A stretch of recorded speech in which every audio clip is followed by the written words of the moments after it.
এত কিছুর পরেও আমি তোমার কি লিগে মেনে নিছি জানো? কারণ আমার বাপের আর আমাকে গ্রামে থাকাটা মুশকিল হয়ে গেছে।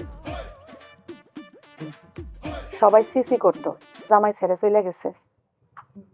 যে মানুষগুলো জীবনে কোনোদিন আমাকে সামনে খাড়াইতে পারে নাই, হেরাও দুই কথা শোনা গেছে। বদ বেটা গুলা বহুত সুযোগ নেওয়ারও চেষ্টা করছে। জামাই ছাড়া মাইয়া হ্যাঁ সুযোগ নিলে কি, কয়বার আত্মহত্যা করতে গেছি।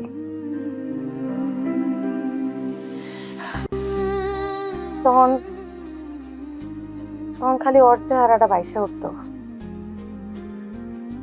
মনে হইলো যে মানুষটার তো কোনো বিপদও হইতে পারে। বাপরে কইলাম যে চলো খুঁজতে পাইরি, পামই খুঁজা। ১.৫ মাস ঘর বাড়ি সাইরা আমার বাপে আর আমি খালি লাপড়ে খুঁজছি।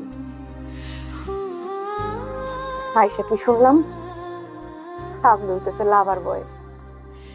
বাপ মার একমাত্র সন্তান আদরে আদরে উচ্ছন্নে গেছে, জায়গায় জায়গায় প্রেম করে বেড়ায়। কিন্তু কি করবো, গ্রামে যদি ফিরে যায় সে মানুষগুলা তো আবারও সিসি করবো। ভাবলাম থাকি মাথা গুচ্ছা, তোমারও দেখলাম। ভাবলাম যা আছে কপালে, সতীনের সংসার তো কত মানুষই করে। একটা অনুরোধ তোমার মাঝে মাঝে আমার করতে মনে চায়।